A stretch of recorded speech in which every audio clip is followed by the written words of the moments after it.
Welcome to Life, Lessons, and Laughter with your host, Glenn Ambrose.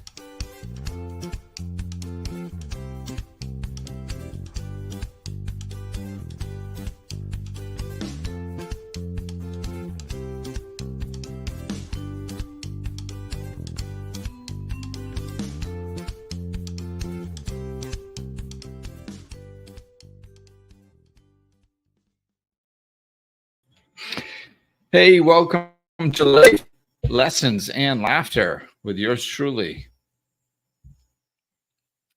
So how did I possibly come up with this podcast topic? Resentments resolved. The way I always come up with them.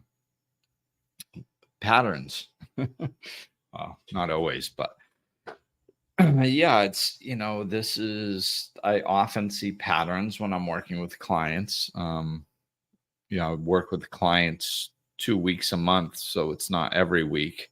So like I'll often see patterns when I'm working with a client and elsewhere also. So I see it on social media. I see it in conversations with friends. So this has been popping up a lot lately, and I know I've talked about it probably quite a few times, but I want to get specific with it and put it back out there. Attempting to talk about things that I've never talked about before is fairly futile after doing this for 9 years or something. So there's always new ways to come at it. Sometimes it's just a matter of putting things out for a newer audience, people who haven't been listening to me as long, or people who have listened to this before and forgot all about it. So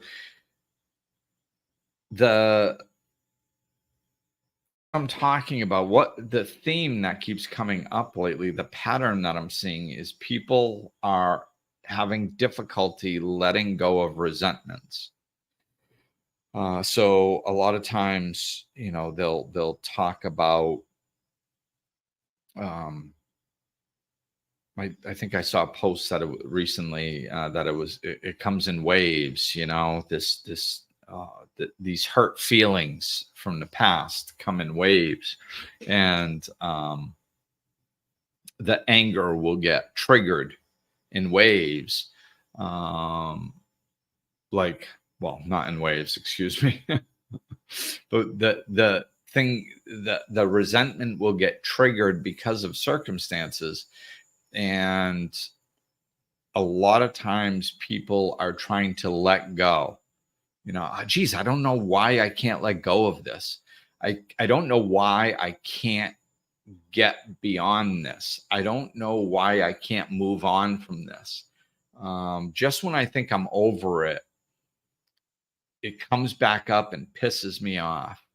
Or I have let go of it, but it's really not a big deal. I'm really not that angry.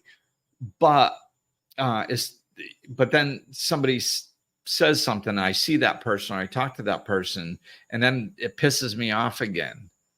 It's like, well, these are all signs that we haven't done the work. So we have to understand what the work is, and then we can do it. A lot of times,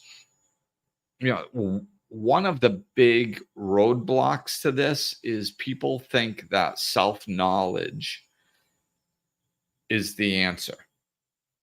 Okay. And this is because we've been conditioned that way. You go to school, and if you take in the knowledge that the school gives you, the teachers give you, and you're capable of regurgitating it back to them, that means you understand it, right? And that's the goal of school learning, to get you to understand things on an intellectual level. So that's why they teach you like that. It's not always effective, but that's the system. And that's why they use that system. when you are working with your emotional body, when you are working with your energy field, when you are working with you as a person, you as a spiritual being having a human experience, the work is much deeper than that. It's not about learning. The other thing that this is fed by is the information age that we're in. There's just so much information out there. So what people do is they just take in more information. Like let's say they have a resentment towards somebody, right? And 2 years goes by and it just keeps coming up and they keep getting triggered. Well, they figure that they just must not know something. That's why it keeps coming up. Like there must be some piece of information that they're missing. So they'll go study another teacher. What does this teacher say about resentments? What does that teacher say about resentments? And they'll take in more knowledge, and then 2 more years goes by and they're like, boy, this is still bothering me. I must be missing something. No, you're not missing anything. The problem is that it's not an intellectual exercise. Like you go, oh, well, like you have a resentment towards somebody, and then all of a sudden you talk it out with somebody, a therapist, a life coach, or you read a book and they talk about how to get over a resentment, you need to not view yourself as a victim of the situation. Like, let's say that's the advice they give you. So you're like, okay, yeah, that's right. I can't be a victim of the situation. So I'm not a victim. Let's say I'm a survivor. I'm a survivor. I'm not a victim. I'm not this person's victim. And you go, why? Well, because that's important. Like as long as I think of myself as a victim, I will feel like a victim. So I'm not going to think of myself as a victim anymore. So I'm not a victim anymore. I'm not this person's victim. I'm just not. Why? Because it's not empowering to think like that. That's why. Okay, do I understand that? Yes, I understand it. I got it. Okay, cool. Now I'm free of this resentment, they think. That does nothing. That does nothing. And it's not the problem of the advice. The advice is heading in the right direction. It's not a self-knowledge issue. It's deeper than that. It's a belief system issue and an energy issue. Okay, so what I mean by that, those are the two parts that need to be shifted permanently. So it's not, oh, I understand what you're saying, and then move on. No, it's deeper. So the dynamics of this resentments, how it works is, the beginning dynamics is very similar to lots of different dynamics. Like this dynamic works in a lot of different areas. Resentment is one of them. So what happens is you experience something, right? So, like, let's say it's somebody putting you down, somebody mentally or emotionally abusing you, somebody treating you bad in some way. And then you get a resentment towards them, right? So what happens in that dynamic is there is stimuli coming in. There is, like, we'll just simplify and call it, there's many reasons for resentment, but I got to pick something for the for the example that I'm going to give. So let's just say there's some, we won't even go into like emotionally abusive. We'll just say it's mentally abusive. Just somebody was, somebody called you a freaking idiot, or something like that. And for some reason, they really hurt your feelings. Maybe it was somebody close to you, a family member, whatever. But anyway, there was some sort of mental abuse that came at you. That's the stimuli. Okay. The way you process that is based on you. It's based on your personality. It's based on your past experiences. It's based on your level of self-love, your level of self-esteem. Because if somebody goes to a person that has high self-esteem, or maybe that person, like, you actually trust that person, and you know that they're kidding or something, that they actually love you, even though they called you an idiot or something, like, whatever. There's variables. The point is you process it a particular way that causes the resentment. So for some reason, when this person said this to you, maybe you were at a low point, maybe you have low self-esteem, whatever. For some reason, when they said you're an idiot, it hurt you. It hurt your feelings, right? So the reason that hurt your feelings was because of the way you received it. You processed it, and a part of you either basically a part of you believed it, to simplify. You just didn't have strong enough self-love to just let that bounce off of you or pass right by, because that is possible. Somebody can call somebody else an idiot and then go just inside thinking, this person must be upset because I know I'm not an idiot, and have it literally not affect them and not cause a resentment. So that's the variable. The how we process things coming in is the variable. So if you processed that in a way that it caused a resentment, then it can be helpful to know why you perceived that as why you took it, why you processed it, and it landed as a resentment. Because like I said, and this could be part of the healing process. Like I said, like, if your self-esteem was high, or if the person saying it was maybe a 3-year-old,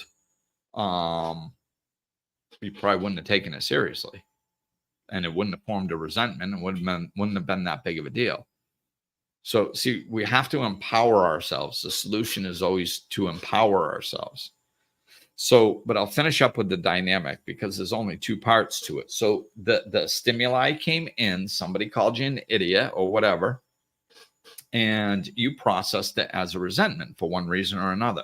So when you processed it as a resentment, when it made you angry and upset, that triggered, that's negative, right? When you develop when it's processed as a resentment, then it triggers negative emotions within you. Whereas if you processed it as, oh, this person must just be upset today, and it actually doesn't bother you, then you can just let it pass. Why? Because it doesn't stick to you. Because there's no negativity. There's nothing to protect yourself against. There's no negativity to it. Like, and every time you get reminded of it, like, let's say you see that person again, and like, let's say you see that person once a month. Every time you see that person, you may for a little while remember that interaction. And if you do, you will remember it the way you processed it. And if you processed it in a healthy way, then you're just going to be like, oh yeah, I remember last time I saw that person. They were really upset and they called me an idiot. I hope they're feeling better now. But it's not going to be a big deal. It's not generating any negative emotion within you, because the original way you processed it didn't trigger any negative emotions within you. So therefore, you're fine. So if we process things in a healthy way in the beginning, right when they happen, we're good. We're good. So, of course, we want to try to get better at that. And one of the best ways to get better at that is to raise your self-esteem, raise your self-love. And then when negative things are thrown at you, because they will be, they're thrown at everybody, probably less at people that have high self-esteem, because people can feel that and read energy. It just doesn't happen as often.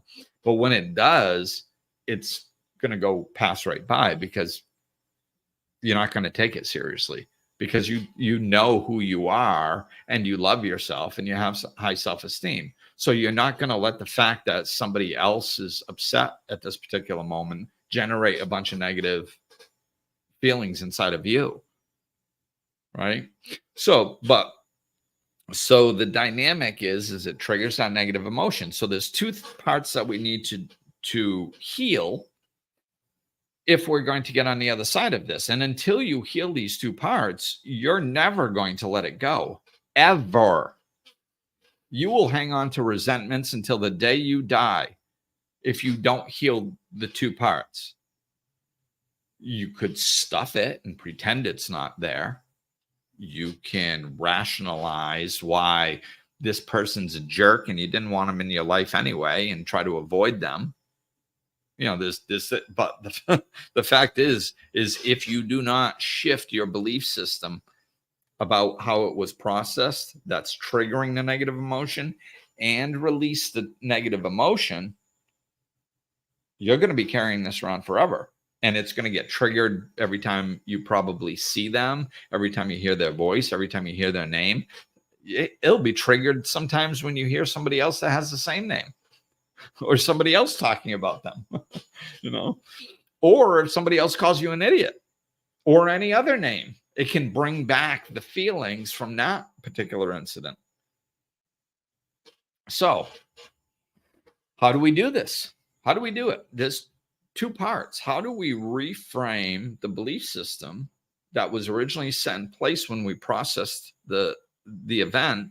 And how do we release the emotion, the emotional charge that's attached to it that was initially triggered in the initial event?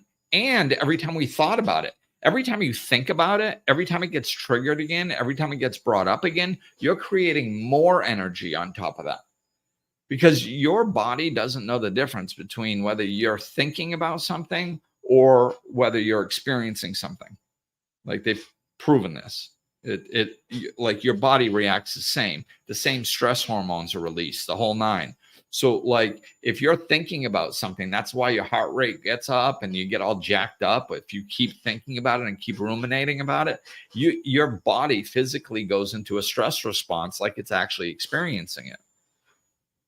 And that's another reason why we have to let go of the emotion properly, because people will bring up this mentality and they'll ruminate over it and they'll cry. Like, let's say you're trying to release the emotion and you're thinking about the event and you're crying so you can get it out of you. This is one of the most common mistakes people make, is while they're doing that, they keep thinking about, and he said I was a jerk too and an idiot. And it made me feel bad and it made me feel horrible. And all this stuff is coming up and the tears are coming and the emotion is being purged. And you think you're doing something, because actually your body gives you a positive response whenever you do something positive.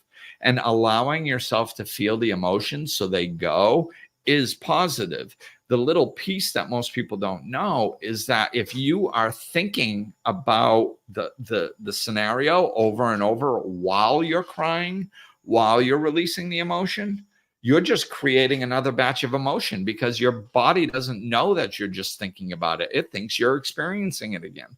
So you might be releasing the initial batch of emotion from the first event, but you're creating a whole new batch to replace it. This is why we never get over it. One of the reasons, it's either that or we didn't reframe properly. Okay. So this is what we need to do. So let's do it. So when we're reframing, it has to make sense. We have to believe the reframe. We have to believe that the reframe makes more sense than the original way we processed it. Okay, so what I mean by that is, somebody calls you an idiot. You go, oh my God, that hurts my feelings. I can't believe that they would say that about me. Oh, all that. So you get all that hurt feelings and stuff, right? So you processed it that way. So for it to generate negative emotions, like I was saying earlier, that there has to be a part of you that believes that it might be true. Because if somebody walked up to you and said, like, hey, hey, the fact that you're 40 feet tall makes you a complete moron and you're stupid because you're 40 feet tall. You're like, well, I'm only 5'8", so it doesn't really make any sense. You probably would be less likely to internalize that as an insult, right? Why? Because it doesn't make sense. That's why. So this is why there has to be a part of that that resonates with a weak spot within us. That's why. So basically, the reason our feelings get hurt, and I'll generalize this, and please try to lower your defenses for a moment as you listen to this part. Is what happened is, like, one of the biggest things that we need to work through is victim mentality. And now everybody knows what victim mentality is, and everybody knows that it's not good to be in the victim mentality. So as soon as you say the word victim mentality, all the defenses go up. No, I've worked on victim mentality. I'm not a victim. I'm not a victim. That everybody gets very defensive when you say the word victim mentality. Relax. We all feel like victims sometimes. Like, if you're just having a bad day, you can't even point at anything in particular going wrong. You're just having a crappy day. That's a version of victim mentality. Because it's just, you'll look at the TV and you'll be like, there's freaking nothing on here that's stupid. You're a victim of the TV. I don't even know why I got to go to work every day. Now you're a victim of your job. If something's bothering you, and you're blaming it outside of yourself, that's a victim mentality. Okay. It's a very general term, and we all do it. I still do it. I still fall into victim mentality. Of course, I try not to fall into the obvious big victim mentality. I've been doing this for 20 years. But yes, there are little trinkets. And when you're honest with yourself, you can see it. And that's how you heal it.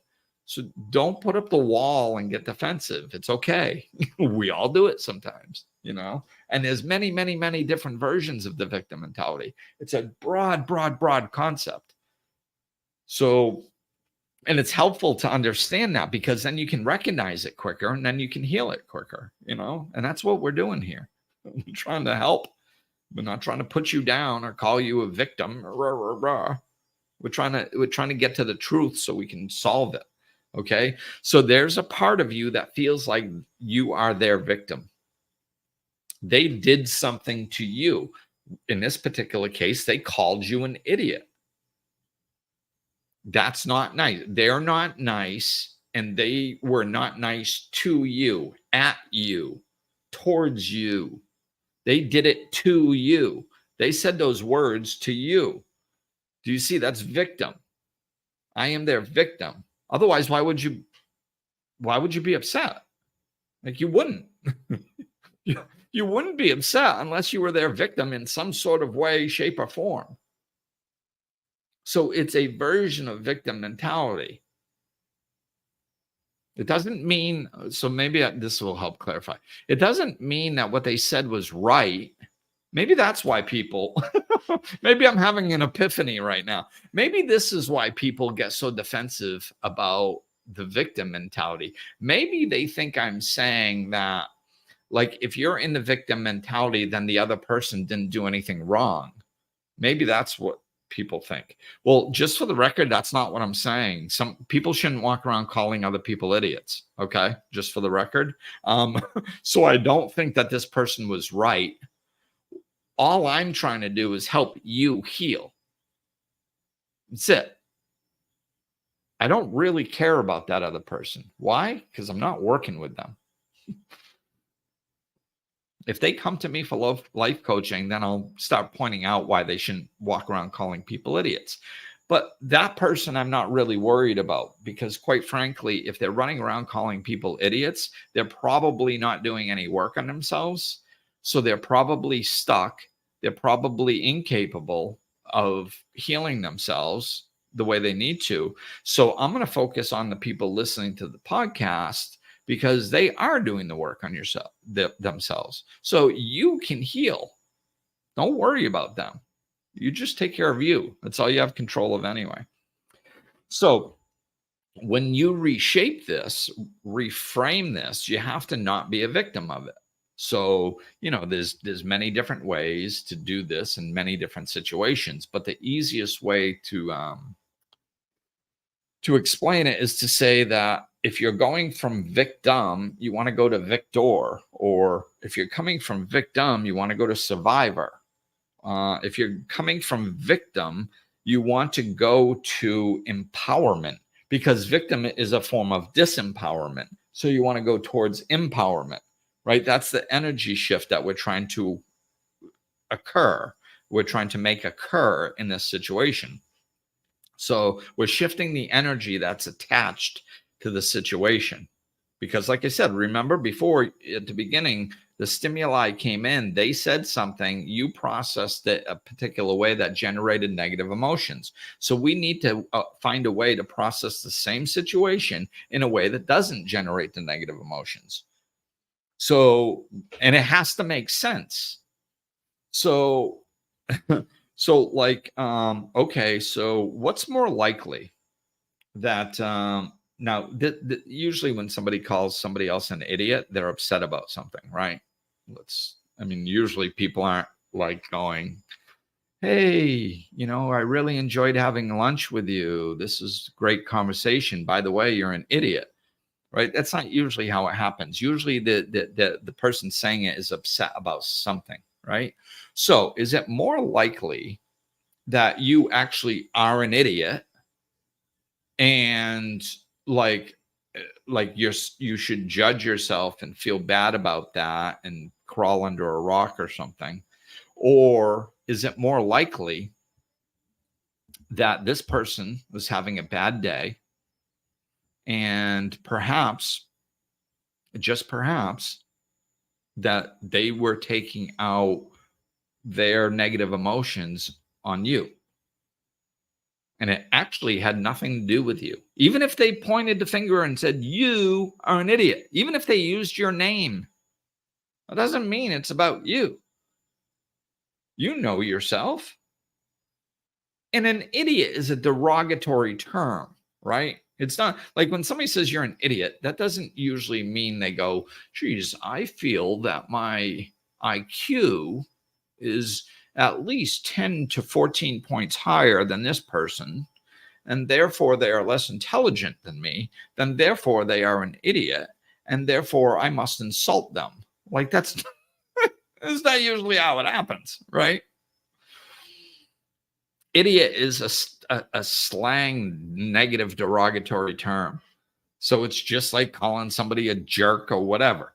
So whatever they said, even if they were specific, is it more likely that you actually are that? And if you are, maybe like if you're something negative, like if you're being a jerk to somebody and somebody calls you a jerk, well, then you need to do some work on yourself. Stop being a jerk to other people. I would start there. I wouldn't start by worrying about a resentment that I have for somebody being honest with me. If I was acting like a jerk and they called me a jerk, I should look at myself and stop being a jerk to other people, right? That's not what we're talking about. That's not a resentment. We're talking about working through resentments. So a resentment is something that is untrue. I wasn't being a jerk. I wasn't being an idiot. So what's more likely, that you're an idiot, which we basically just determined you're not, right? Or is it more likely that this person was upset for some reason and lashed out at you? And actually, their insult has more to do with what's going on inside of them and the anger that they were unable to contain in that particular moment than it really has to do with you. Especially if you're this good person that's doing all the work on yourself, which you probably are if you're listening to this podcast.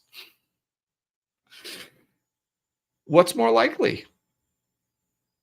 It's more likely that they were upset. They didn't know how to handle their emotions and they came bubbling out and lashed out at you.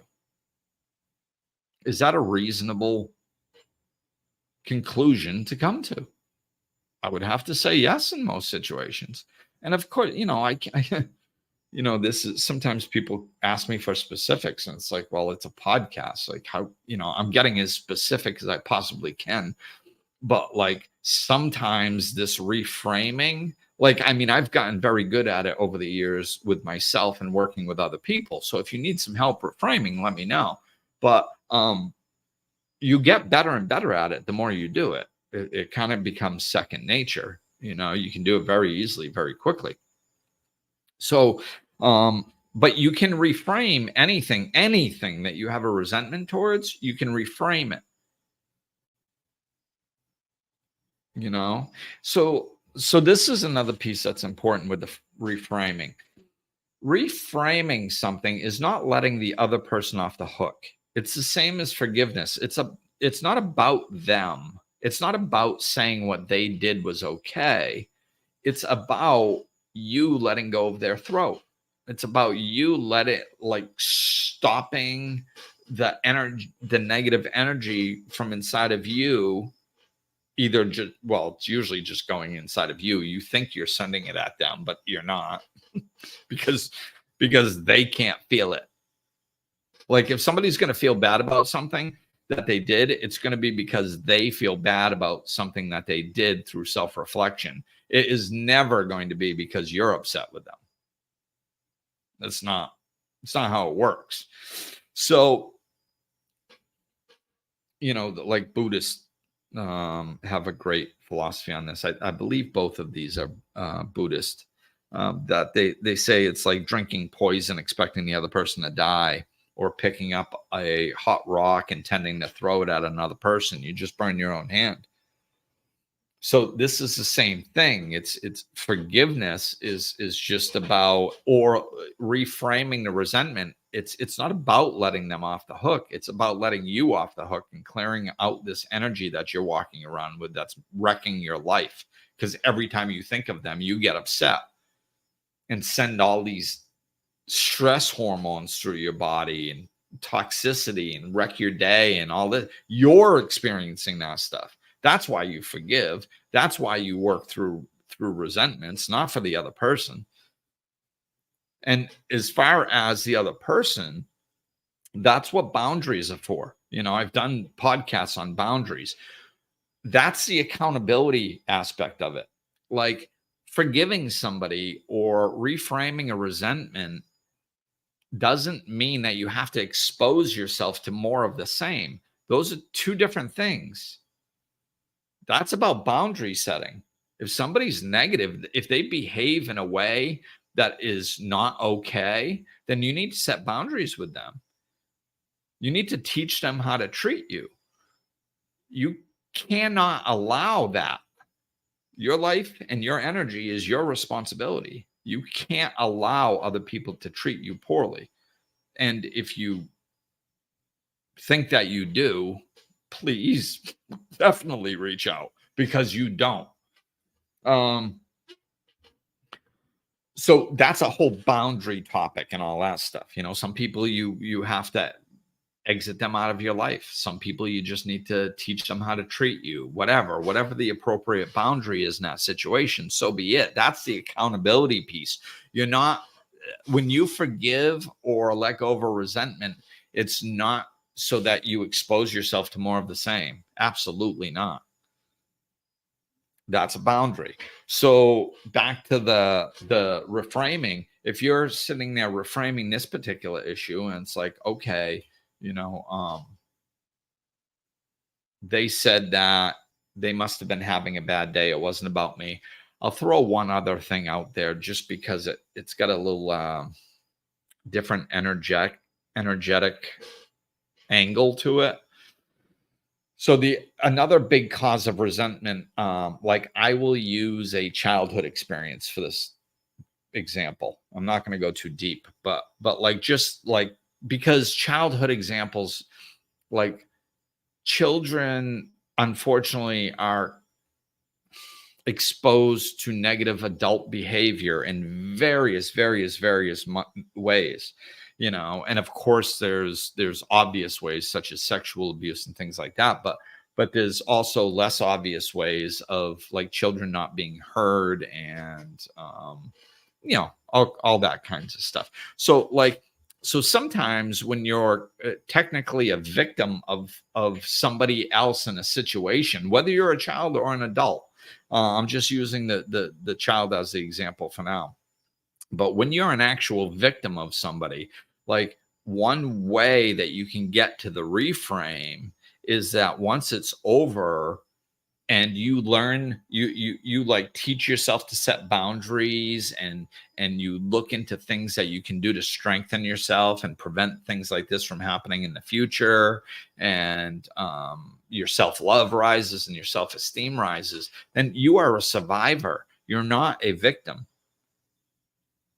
That's one of the few things I think in society that we started leaning in the right direction. People call themselves a cancer survivor. It's like, yes, you're heading in the right direction, right? You're a survivor. That's empowering. I'm strong.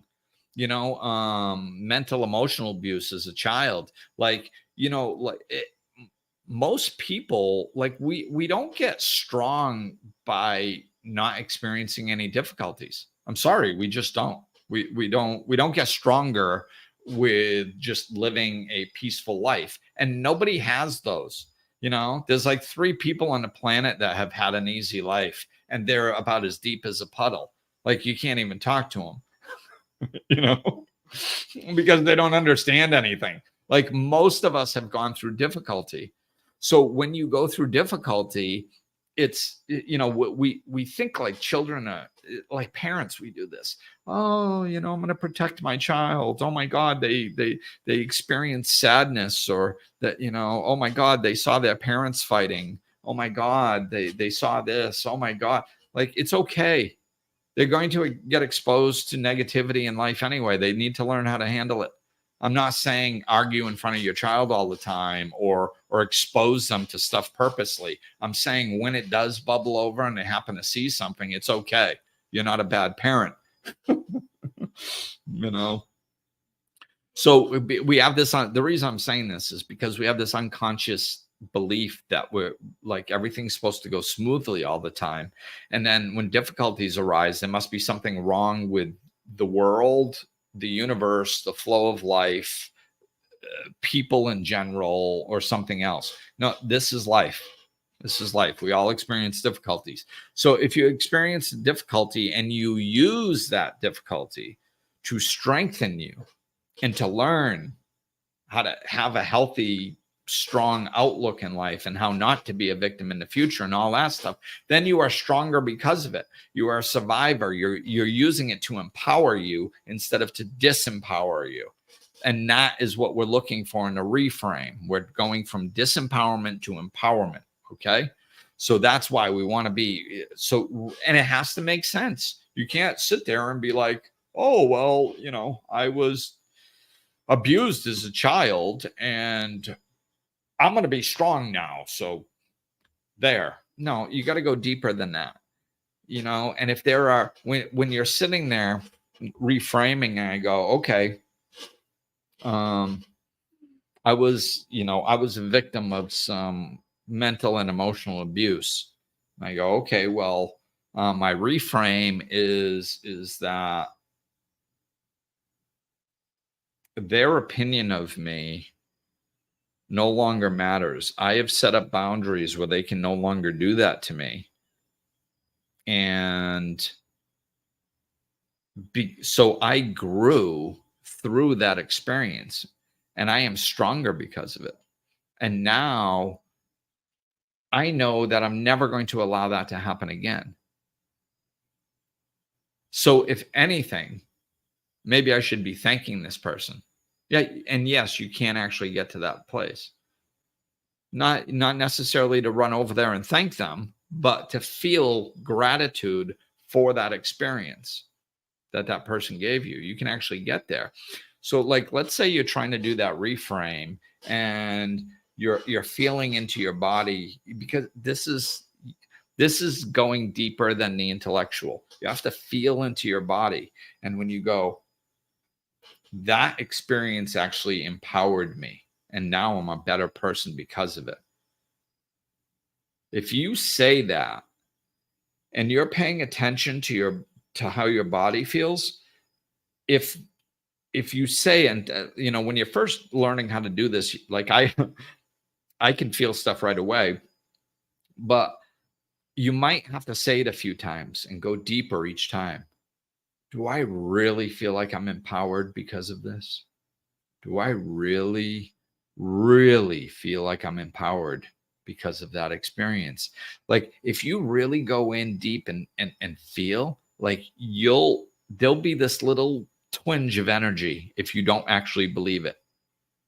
It'll just be a list. Sometimes it's just like this little, just sometimes it'll be nausea. Sometimes it'll be some tension in the head, between the temples. Sometimes it can feel like pressure on your chest. Anything negative is a sign that you are saying something that your body doesn't actually believe. So it could have objections to it. So you could be like, okay, well, that doesn't feel right when I say it. It doesn't feel like a truth to me. It doesn't feel like I believe it. So why? Go within, have these conversations with yourself. Well, because that person was just a jerk. Why should I give them credit for helping me? You go, oh, okay, that's a good objection. Well, it's not that you're necessarily giving them credit for helping you. Maybe you haven't gotten that far where you feel gratitude for the experience. It's just a matter of fact that you did grow from it. Maybe you can, does that feel true? Does that feel good? Does that feel right? You have to believe it, and it has to make sense, and it has to make more sense than the victim mentality. So, I could probably go on this little path for another 15 minutes, but hopefully you get the point. And like I said, if you need help, reach out, but you have to reframe it in a way that makes sense. It makes more sense than the other. Well, I should feel like crap every time somebody mentally and emotionally abuses me, and I have no strength. I have no ability to set boundaries.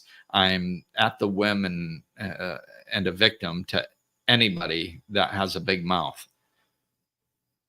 If that's your reality, you need to do some self-work, because it's never going to stop. So don't worry about the one resentment. Worry about working on yourself so you don't feel like that's your truth anymore. So once you get the reframe, then it's about the energy, right? That's part 2. So once you truly believe your new truth, now you can go in and just kind of feel some of this energy. Sometimes you can do a little bit of this before the reframe, but even if you do it before the reframe, like, sometimes it's helpful. I guess this is a good thing to say too. The reframe is so important, okay? That's why I lead with it. But sometimes there's so much emotion around something, you can't even think straight. So then you could do some of the emotional release that I'm about to talk about now first, just to release some of the emotion around it, and then do the reframe, and then revisit the emotional charge after again and release some more emotion if there's any left. Okay. So you can play around with the order in which you do these things. And it's not that big of a deal. It takes 10 minutes, right? So, but to feel the right way, you can bring up the topic. Okay. This person called me an idiot. And just let that settle in. This person called me an idiot.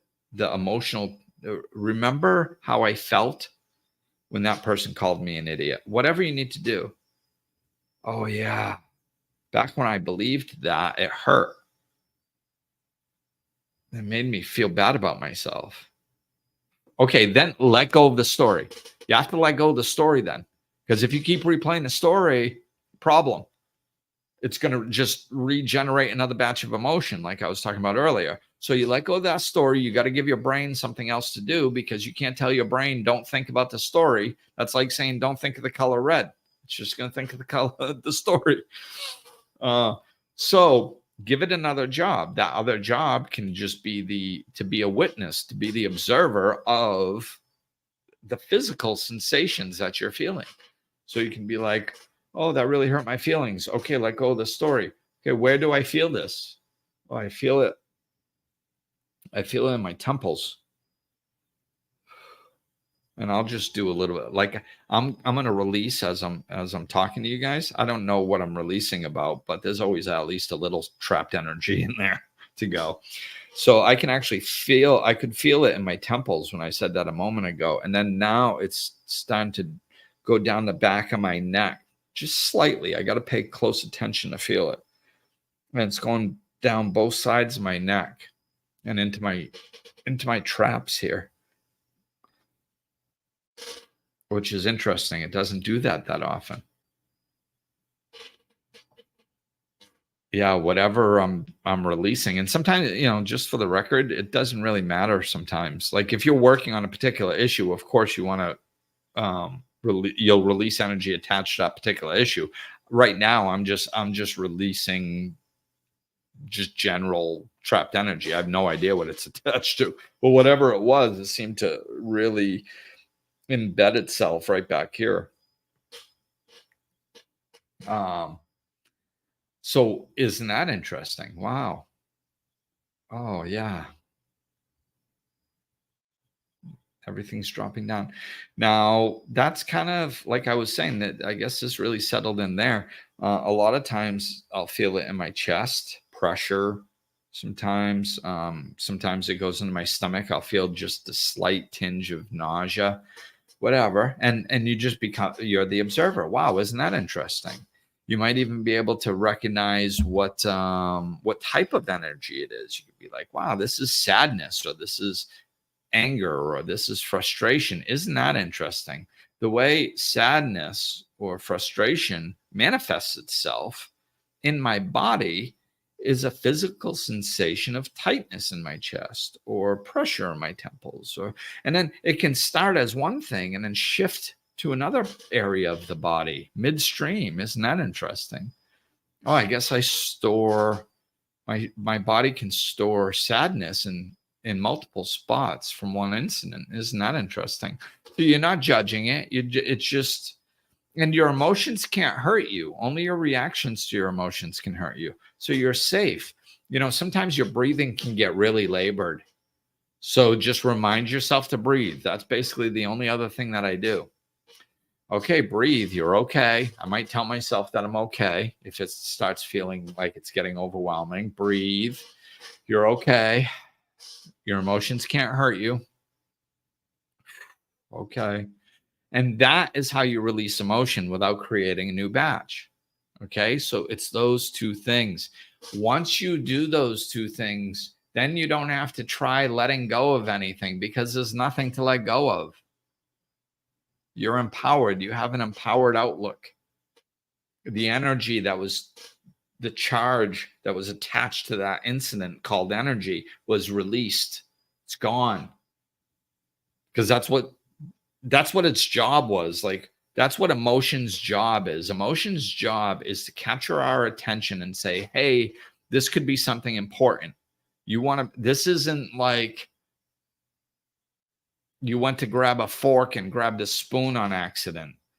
There's really no reason to get upset about that. That's why I didn't trigger any emotion within you. Our body triggers emotion when it's trying to capture our attention and say, hey, if it's negative emotion, it's trying to say, hey, you should put your attention on this. This might be something that you don't want to experience again. You might want to think about protecting yourself from this now or in the future. So, or if it's happy emotion, then it's like, hey, this is something that's really fun, really exciting. You might want to duplicate this in the future. You really like this. That's what emotion is there. It's to capture our attention and say, hey, whatever's happening could use some of your attention. There might be something either good or bad that you might want to do with this. That's its job. There are other aspects of feeling, but we pay attention to our feelings more than the millions of thoughts going through our head on a daily basis. That's why the emotion captures our attention more. Okay. So, emotion's job is to be felt.